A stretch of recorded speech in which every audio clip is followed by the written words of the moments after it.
Hello, Colby Sharp, fifth grade teacher. Welcome to my channel where we try to help kids fall in love with reading. Today we're going to be reflecting on the American Library Association's Youth Media Awards, which happened earlier today. This is kind of like a gut reaction, quick thoughts. I'm going to ramble on. I printed the press release of all of the awards, watched some of it while my kids were at special, printed the press release, and want to kind of go over a few things. Number one, I'm just so happy for all of the winners. What an amazing day this is for them. Lives have been changed.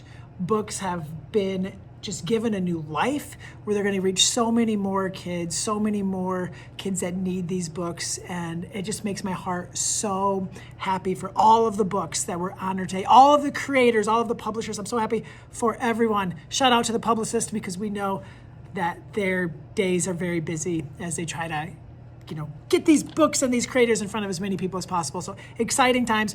To the creators that didn't win, man, your books are still great. Your books are still going to reach lots of kids. We're still going to do our jobs and make sure that they reach the voices and the hearts and the minds that need them. So thank you all for creating awesome books. Let's kind of break it down. Let's start with the Newbery.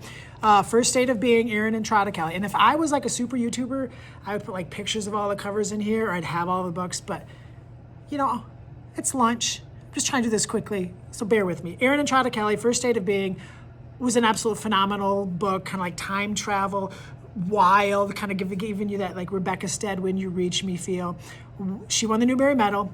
She becomes part of a handful of authors, part of a club of a handful of authors, the likes of Lois Lowry and Kate DiCamillo, who have won multiple Newbery Medals. Okay, so this is a big, huge deal. She won a handful of years ago for Hello Universe, so she now has 2 Newbery Medals. This is pretty wild.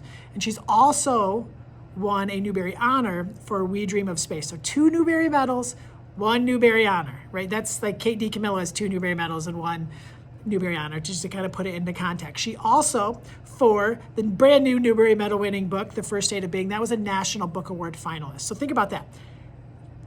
Honored by the National Book Award and the Newbery Medal. Only one book has ever won the gold in both National Book Award and Newbery Medal. That was Holes.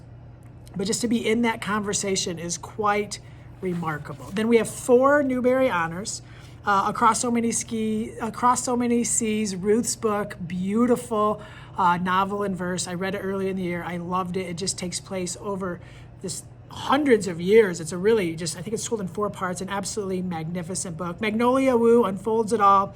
Chanel Miller. It's her first book for kids. How about this?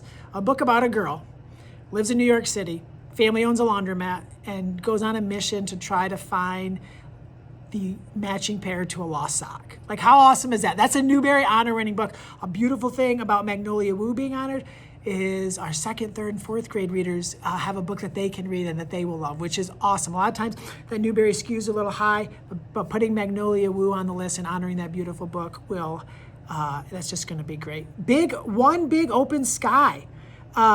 I have not read Lisa's book, so I am so excited to check that out. It looks like it might be historical fiction. I just kind of saw the cover, but I haven't read that book, so really excited to check out One Big Open Sky.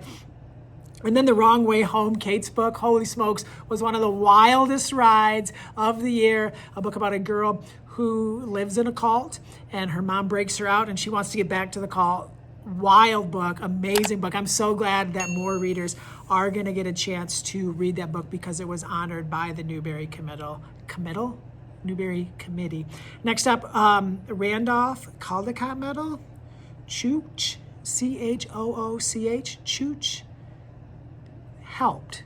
I think that's how you say it. I've only heard it one time when it was on the announcement, so I'm sorry if I mess up the pronunciation of that book. I've never heard of it. I've never read it. I went on a line immediately and read about it. I'm so excited. I talked to my friend who has read it and loved it, said it's absolutely worthy. Of course it is. It won. So that's very exciting. 2 of the honors I've read, Home in a Lunchbox and My Daddy is a Cowboy. My Daddy is a Cowboy won multiple awards today. Brilliant books. My 5th graders love them. I'm so glad that they got a chance to experience those beautiful books and that they were honored by their committee. And then 2 honors that I haven't read, 2 Caldecott honors I haven't read, Noodles on a Bicycle and Up up, ever up. So I have 2 picture books to add to my to read list. What I'm gonna do tonight is I'm gonna take all of these, I circled a bunch that I haven't read, and I'm gonna put holds on those at the library so that I can read them. So that's the 2 big, huge awards. As Rob Bittner said, the person announcing the awards today, the oldest and most well-known ALA awards. But we're gonna just talk about a couple other things. Caldecott King Book Award, 24 Seconds From Now, written by Jason Reynolds. Holy smokes, a wild ride. I don't read a lot of YA, read that one, absolutely phenomenal. So that was a Caldecott King Award winning book. Caldecott Award honor winning book, Black Girl, You Are Atlas, Renee Watson's book. I read that. That's beautiful. And then we have One Big Open Sky, which won a Newbery honor, also won a Caldecott King honor. So put that on your radar. Pick that one up if you haven't. And then Black Star, written by Kwame Alexander. I read the first book in that series. I don't know if it's a series or if it's like a companion book, but I read the first one, but I haven't read Black Star, so I need to read that. And then the illustrator winner is My Daddy is a Cowboy, which also, the Caldecott King Illustrator Award winner is My Daddy is a Cowboy, which also won the Caldecott honor. So when you start to see him win multiple books, another Caldecott King honor, the Creta, the autobiography of Mrs. Caldecott King, one of the most beautifully illustrated books you will ever see. And Everywhere Beauty is Harlem, which I haven't read that. Got to add that to my list. And then The Life of Augusta Baker, librarian and master storyteller, an absolute brilliant,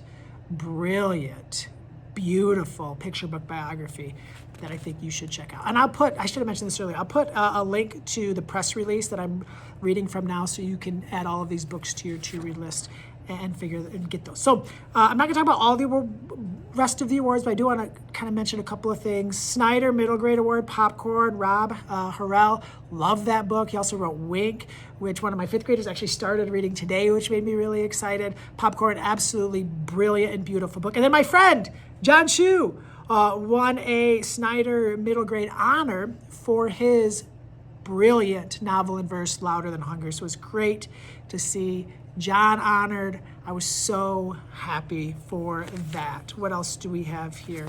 Go through a couple of pages. What I'm doing is like a lot of the books I hadn't read any of, like some of the awards that I love adding to my to-read list. So the Stonewall Awards, I have to read a bunch of those. Pura Belpré, I have read the winner of the Illustrated Award, The Dreamcatcher, but I haven't read any of the other books. So excited to add those Pura Belpré books. Excited to add those Stonewall books. Robert Seibert Award, informational. Life After Whale won the medal, one of my favorite books of the year. Excited to see that. Written by Lynn Brunel and Jason Chin, illustrated. Jason's just like winning everything, right? Caldecott medal, Seibert all over. He's got a book, Hurricane, coming out next year. Be on the lookout for that for the Seibert. And then The Enigma Girls was a Seibert honor. Candace Fleming's gorgeous book. Theodore Geisel, Vacation. Amy Dykman and Mark Teague. I love Amy's book, but I haven't read this, so I'm excited to read Vacation. And then Corey Tabor, Fox versus Fox. Corey is like becoming the guy that like what Mo Willems was in the 2000s and 2010s. That's becoming Corey here in the 2020s. And Toad by Toad looked like such a fun book. That was the other Geisel honor winning book. Asian Pacific American Award. Asian Pacific American Award. A lot of books from that list that I need to add to my to-read list. Absolutely. And then I was so excited to see the Sidney Taylor Book Award honor, middle grade go to Across So Many Seas, which also won a Newbery honor. So that's a lot of rambling. Hopefully you found a book or two to add to your to-read list. Thank you for celebrating story. Thank you to all the committee members for talking about these books, spending their year reading these, doing it in secrecy, and then coming hard to find books that fit the criteria the best. We applaud your decisions. Holy smokes, I can't imagine how hard that job must be. Whew, I would never do it. Thank you so much for tuning in. My name is Colby Sharp. Hope you have an awesome, fantastic day.